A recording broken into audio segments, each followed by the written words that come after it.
In a theatre, the ratio of the number of seats that was occupied to the number of seats that was unoccupied was 1:3.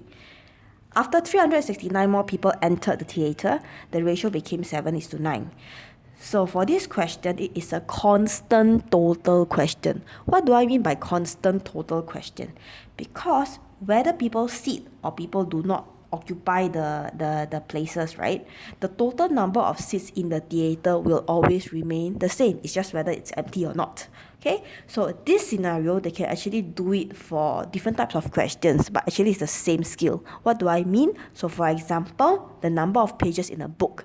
Whether you read the number of pages or there are a certain number of pages that you have not read, the total number of pages in a book remains the same. In a jigsaw, for example, if you have a number of certain pieces of puzzles that you have fixed, and then there will be definitely some puzzles that you maybe have not fixed. But at the end of the day, the number of pieces of puzzles within a set, it will not change. If it's a 100-piece puzzle, it will remain as 100 pieces, whether you fix it or not. Okay, so for this question, you have to put in the total. They will not tell you. You have to notice this is a constant total question and write down your own category. Okay, so 1 plus 3, 4, 7 plus 9, 16. So you make the same because it's supposed to be constant total. So you times 4, it will become 16, and you have 12 and 4. So what happens in this is that after you have done this, you notice that you have to use times table, because if I were to go and plus, let's say I go and plus 12, right? I will ruin all the proportions here. So I don't want that to happen. I will use times table instead, because 1:3, it is the same as 4:12. Okay, so after you have done this, the total, you have made them the same, you have to check. What do I mean by check?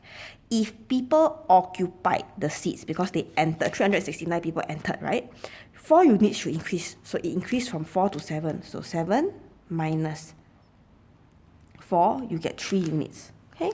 Now, if 3 units have now become occupied, these 3 units should previously was unoccupied, right? You should drop. What do I mean? So 12 units unoccupied should drop by 3 units. So 12 minus 3, do you realize you have become 9? So you check it's correct, you're good to go.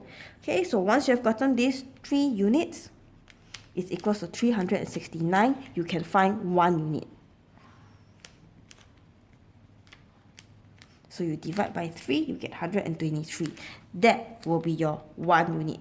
After you have done so, if they want what's the total number of seats in the theatre, you do not take 4. Because to solve all this, you would have used this and this. Which means 1, 3, and 4, they are like your eggshells. You do not need them anymore, you throw them away. You only need 4, 12, and 16. So if they want total number of seats, you go with 16. So 123 times 16, you get 1968, and this will be your answer.